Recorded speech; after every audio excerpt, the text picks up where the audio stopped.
Okay, let's unpack this. We're about to take a really deep dive into the world of cello sound, specifically how to achieve that incredible intonation and technique. Mm. And our guide today is this amazing book, CelloMind, Intonation and Technique, by Jorgen Jensen and Minna Chung. That's right. And it's more than just, a set of exercises. It really digs deep into the science and the art behind playing in tune and moving efficiently on the cello. Yeah, it seems really thorough. It splits things into these two big areas, right? Intonation first, Yeah, the whole hearing and theory side of pick. and then technique, which is more about the physical stuff, the left hand. Exactly. So our mission today is basically to pull out the key ideas, maybe some surprising bits, and the practical stuff from their work that can, really help understand what makes high-level cello playing tick. Yeah, think of it as hitting the highlights. The core principles Jensen and Chung argue are just, essential. Great. So let's jump in. Intonation. Probably the biggest topic, maybe the most intimidating for string players. Oh, definitely. It's talked about constantly.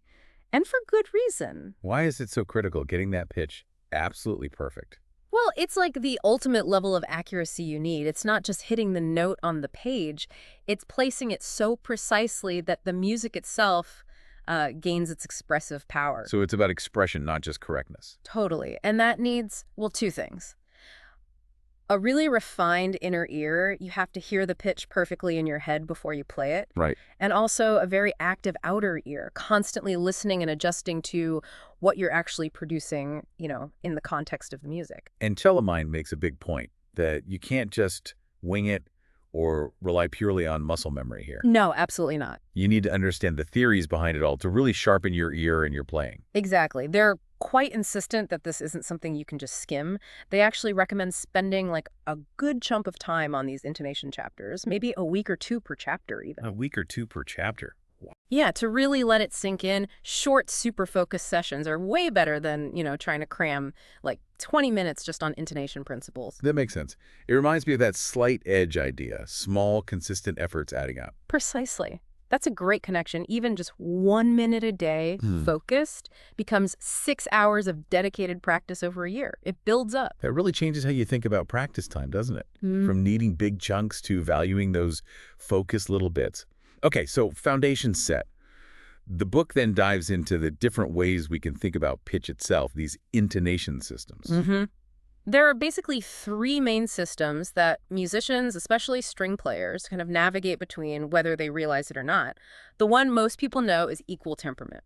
Right, that's the piano tuning system, isn't it, where everything's kind of mathematically divided. It is. Equal temperament chops the octave into 12 absolutely equal semitones. Each one is exactly 100 cents. Cents. Okay, we'll get to that unit later, I assume. Okay. We will, but the beauty of equal temperament is its practicality. You can play in any key, anywhere, and it sounds equally in tune within that system. But there's a trade-off. Okay. What's the catch? The catch is that some intervals, especially perfect fifths and fourths, aren't perfectly pure compared to how they occur naturally in acoustics. They're slightly adjusted. Same goes for major thirds, and minor intervals, they have their own specific size in ET. So equal temperament is the great compromiser for playing lots of harmony easily. What's the alternative, the more acoustically pure one? That would be just intonation. Now, this is a relational system. It's all based on the natural harmonic overtone series. Okay. Pitches are tuned relative to a central note, the tonic, and the whole goal is sonic purity. You're trying to eliminate those little beats or waverings you can hear. Right, those sort of pulsations in the sound. Exactly. To get chords and double stops that sound incredibly smooth and resonant, this was the go-to system back in the Baroque and early classical periods. And players like Casals, his whole expressive intonation idea often involved tuning within this just framework. Eliminating beats. Yeah. That sounds something you can actually hear and work on directly. Oh, absolutely. It makes a huge difference to the resonance and the texture of the sound. Then the third system is Pythagorean tuning. Pythagorean, like the theorem guy? The very same. Okay. This system is built entirely by stacking perfect fifths, one after another. Okay. It creates scales that have a really distinct melodic character, often described as bright or expressive. Its major thirds are actually quite a bit larger than in equal temperament or just, and its semitones are uneven. You get these smaller minor semitones and larger major semitones. Uneven semitones. So like the from C to C sharp wouldn't be the same size as D to D flat. In Pythagorean, no. The minor semitone is about 90 cents. The major one is 114 cents, unlike the flat 100 cents in equal temperament. Huh. And this leads to a different kind of expressive playing, too, like sharpening leading tones. Exactly that. You lean into those tendencies. Sharpening notes that lead up, maybe slightly flattening notes that resolve down. It creates melodic pull. Understanding these three equal just Pythagorean gives you this whole palette of pitch possibilities. So you can choose consciously rather than just aiming for some vague in tune. Precisely. And to really hear and use these, especially just intonation, the book goes right back to basics. The Science of the Harmonic Overtone series. Okay, this is the physics behind it all right. Why a string sounds like it does. Basically, yes. It's the foundation of tonal music and how string instruments work. When a string vibrates, it's not just moving back and forth as one piece. It's also vibrating in halves, thirds, quarters, and so on, all at the same time. The vibration of the whole string gives you the main pitch you hear, the loudest one, that's a fundamental tone, or the first partial. The vibrations of those smaller segments create other higher pitches called partials. Any partial above the fundamental is also called an overtone, and the spots on the string that don't move are called nodes. Right, like where you touch for harmonics. Exactly. And crucially, the first overtone you hear is actually the second partial, and it's an octave higher than the fundamental. Knowing the first 8 or so harmonics is really key for string players. And this connects directly to something cellists can actually use, this cool phenomena, tonic sympathetic vibrations. Yes! This is brilliant. When you play a note, especially one that shares harmonics with your open strings, those other strings can actually start vibrating by themselves in sympathy. Like they're singing along. Kind of. It's a fantastic way to train your ear. Jorgen Jensen has this great quote. Oh, yeah. He says, "Sympathetic vibrations are to sound what halos are to saints." Wow, that's evocative. Oh. So you can actually feel the cello resonating more when you're in tune? You definitely can, and hear it too. The effect is strongest when you play notes that are related to your open strings, C, G, D, and A in different octaves. If your stopped note is perfectly in tune, you'll often hear that corresponding open string just start to hum along. It's like a built-in tuning fork. Pretty much. An acoustic feedback loop right on your instrument, it really rewards accuracy. Okay, so that's a practical tool. Now, to talk about these tiny pitch differences, you mentioned sense earlier. Let's unpack that. Right, sense. It's a logarithmic unit invented by Alexander Ellis specifically to measure musical intervals really precisely. An octave is always 1200 cents. Okay, 1200. So in equal temperament, with its 12 equal steps, each semitone is exactly 100 cents. Got it. It's like using a microscope for pitch differences. That's a good way to put it. They're super useful for comparing interval sizes between, say, just and Pythagorean tuning. And it matters because our ears are incredibly sensitive. Most people can hear pitch differences as small as 5 or 6 cents. Really? That small? Oh yeah, so when you compare systems using cents, the differences jump out. A perfect fifth. 700 cents in ET, but 702 in just and Pythagorean. That's tiny, but audible. A perfect fourth. 500 in ET, 498 in just and Pythagorean. Okay, subtle differences there. But look at the major third. 400 cents in ET, in just intonation, it's only 386 cents. Whoa, wait, 386? That's 14 cents lower than on a piano. Exactly. And Pythagorean is even wider at 408 cents. So just is narrow, Pythagorean is wide, ET is in the middle. 14 cents. You'd definitely hear that, wouldn't you? How does that just major third sound? It sounds incredibly pure, especially in a chord with the root. If you play it against an open string tuned just right, there's absolutely no beating or wavering. It just locks in, very resonant. The piano's ET third will have subtle beats. And that difference is obviously crucial for playing double stops or chords cleanly. Absolutely. Which brings us nicely to the idea of consonant versus dissonant double stop. Oh, yeah. The goal with consonant intervals like unisons, octaves, perfect fourths, fifth, thirds, sixths, is to tune them so precisely that those interference beats disappear. Dissonance, acoustically speaking, comes from the beating that happens when the harmonics of the two notes clash or are too close. Helmholtz described this. So tuning double stops, especially using just intonation, is literally about listening for those beats and making them vanish. That's the core of it. You use one note, often an open string, as your reference, your anchor. Then you carefully adjust the other note until the sound smooths out, locks in, no more beats. Let's go back to those thirds. A just major third is 386 cents. What about a just minor third? A just minor third is 316 cents. Interestingly, that's quite large compared to ET or Pythagorean minor thirds. But notice the difference between the just major and minor third 3/6 minus 3/16 is 70 cents. 70 cents. That's almost the whole semitone difference just between the major and minor third in the just system. It's significant. When you tune major triads using open strings, like a C major chord using the open C, you're often aiming for that fifth partial of the open string for the major third. Tuning in flat keys like B flat or E flat major involves relating those notes back to the open strings through pure fifths or other just intervals. It's all interconnected. It really sounds like just intonation is about finding these perfect beatless relationships based on the physics of sound. But then things get weird again with concepts like the Pythagorean comma. Ah, yes, the commas. This is where equal temperament thinking can trip you up. The Pythagorean comma is this little discrepancy, about 24 cents, that emerges when you compare stacking 12 pure perfect fifths versus stacking 7 pure octaves.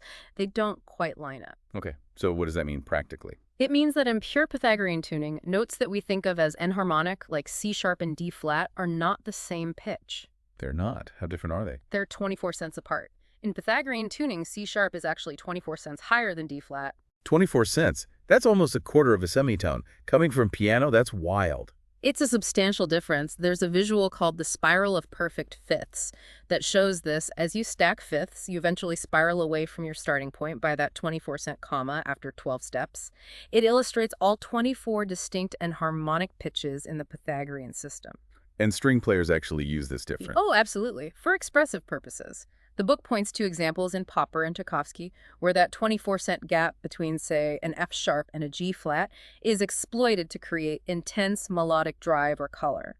The F sharp pulls up much more strongly than the G flat wants to fall. Wow. Okay, so Pythagorean comma explains different enharmonics. Then there's the syntonic comma. Another small difference. Another crucial one, yes. The syntonic comma is the difference between the Pythagorean major third, which is wide at 408 cents, and the just major third, which is narrow at 386 cents. The gap is 22 cents. 22 cents. Why is that one so important? Jensen calls it the elusive answer to the intonation dilemma, right? He does. Because that 22-cent difference is precisely why string players are constantly subtly shifting their intonation strategy. We tend to lean towards just tuning for chords and double stops that vertical harmony because it sounds so pure and resonant. Okay, for chords. But for melodies, the horizontal line, we often lean towards Pythagorean tuning or make other slight adjustments to give notes more direction, more expressive pull. We might sharpen that major third slightly in a melodic context. So it's not about picking one system and sticking to it. A really good cellist is fluidly moving between just and Pythagorean ideas, maybe even within the same phrase. Exactly, depending on whether the harmony or the melody is more important at that moment. And then you have to play with a piano, which is stuck in equal temperament. right. That adds another layer. The book talks about this, using Bach cello suites as examples, and playing with piano. You have to adjust again. You often need to temper your pitches, maybe raise a Pythagorean flat slightly, or lower a just leading tone to blend better with the piano's fixed tuning. It's a constant negotiation, isn't it? Context is everything. It really is. It's incredibly complex and nuanced once you get past just play the right note. It's about acoustic realities, context, and artistic choice. Yeah, less about one single correct pitch and more about the relationship between pitches and the musical intention. Absolutely. A blend of science and art. And to actually execute all these subtle adjustments, you need the physical means to do it. Which brings us perfectly to part 2, technique. Right, the physical side. Because knowing where the note should be is one thing, but actually putting your finger there reliably with the right touch, that's the other half of the equation. Exactly. This section of CelloMind is about building those mechanics to support the intonation goals. And unlike the intonation part, which kind of builds layer by layer, these technique chapters can often be tackled based on what you need to work on right now. Okay, more modular. Yeah.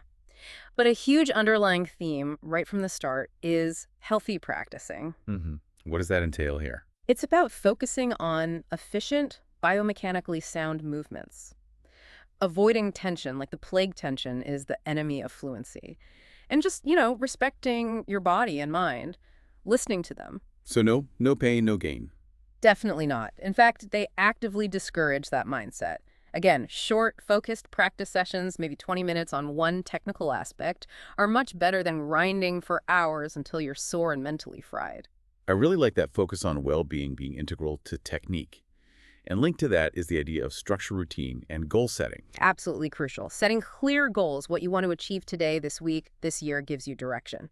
And consistency, that slight edge thing again, is key. Small, focused, daily practice builds those neural pathways and muscle memory much more effectively than sporadic marathon sessions. So even just a couple of minutes focused on one tricky shift or string crossing each day really adds up. It makes a huge difference over time. Disciplined, regular, conscious effort. Now, a core technical concept they introduce early is the light touch. Ah, yes. This seems vital for left-hand agility. It's fundamental. Any extra tension in your hand, your wrist, your arm just slows you down and hinders flexibility. The light touch means using just the natural weight of your arm to press the string down firmly enough for a clear tone, what they call fingerboard level, Okay. but also being constantly aware of releasing that weight and tension whenever possible. It also involves developing the sensitivity to touch the spring super lightly, just enough to activate the harmonic level. Practicing that awareness, that cycle of touch and release, is key for effortless playing. Building on that efficiency, they then get into velocity studies for speed and dexterity. Yes, and they have this really useful concept here called impulse units. Impulse units. Yeah. Instead of thinking about a fast run as like 32 separate finger movements, you learn to group notes together into a single physical gesture or impulse. Chunking the movement. Exactly. It helps keep fast playing controlled and organized, not just frantic. It means coordinating specific left-hand actions, lifting and dropping fingers precisely, using forearm rotation with the right bow strokes like détaché or legato to make it work. So it's not just finger speed, it's about the organization of the movement. Precisely. Managing the energy efficiently. From there, the book moves into more refined techniques like natural harmonics vibrato and how to coordinate vibrato when you shift. Vibrato, yeah. Such a personal fingerprint on the sound. It really is. And mastering it means having conscious control over both its speed and its width. Paul Tortelier had that great quote, "A masterly vibrato is distinguished by controlling its speed and width." The book looks at using harmonics as pitch guides for vibrato, and crucially, how to keep the vibrato consistent and smooth while you're shifting, making that transition seamless between positions. Right, so the vibrato doesn't stop awkwardly during the shift. Exactly. And alongside these expressive techniques, there are also core exercises for just finger agility and balance, pulling from classic methods like Cosman and Kleinol, the real nuts and bolts. The foundational stuff. Yeah. And then we get to a huge one, shifting, navigating the fingerboard smoothly. The book breaks shifting down into 4 key elements. Okay, what are they? Visualization, first creating a really clear mental map, involving sound and feeling of where you're going before you move, like mentally rehearsing it. Got it. Then, preparatory movements, the small, almost invisible adjustments you make just before the shift, maybe a slight lift in the arm or elbow, that sets you up for a smooth ride. Okay, prepping the motion. Third is the shifting motion itself. They advocate for curved patterns, not just straight lines. Thinking like a rainbow arch or a smiley face shape, using forearm rotation to guide the hand more efficiently. Interesting, not just sliding straight up and down. Yeah, they find it helps keep the hand balanced. And finally, the 4 finger categories for shifts: same finger shifts, old finger shifts, where the old finger leads, new finger shifts, landing on the new finger, and combination shifts. Each needs slightly different coordination with the bow. This sounds like where that Starker quote fits in. Intonation is improved when you shift from position to position, not from finger to finger. That's exactly the idea. Shifting is about relocating the whole hand-arm unit accurately to a new spot, a new position on the string, not just about sliding an individual finger around hoping for the best. Right. And building on all that, they cover organized shifting into higher positions, including the 3 key hand shapes needed for thumb position, which is obviously essential for playing up high on the cello. So taking a step back, looking at CelloMind overall, it really seems like Jensen and Chung are arguing that intonation and technique aren't separate things at all. Not at all. They're completely intertwined, 2 sides of the same coin. They take you deep into the why of pitch, the tuning systems, harmonics, sympathetic vibrations, sense, commas, all that acoustic stuff. And at the same time, give you the tools to build the physical freedom and control needed to actually make those precise sounds reliably and musically. So the light touch, the impulse units, the organized shifting, they're all physical means to achieve those oral intonation goals. Exactly. And the ultimate goal they talk about is reaching this state of Automatic unique intonation. Automatic unique intonation. What does that mean? It sounds like that point where your sophisticated ear, your intellectual grasp of pitch, and your physical mastery all come together, where playing beautifully in tune becomes intuitive, second nature, but it's an intuition that's deeply informed by all this understanding. It's developing that deep connection between the physics, the body, and the musical idea. Yeah, refining that blend of, hard science and artistic intuition, all in service of the music. What part of this whole deep dive sticks with you the most? For me, I think it's understanding the why behind the intonation systems, like that syntonic comma, the 22-cent difference. Knowing why string players constantly adjust between just and Pythagorean makes the challenge feel less arbitrary. Yeah, that makes sense. For me, I think it's the really practical stuff like listening for sympathetic vibrations or tuning double stops by eliminating beats. It makes something abstract, like just intonation, feel really tangible, something you can immediately hear and work with on the instrument.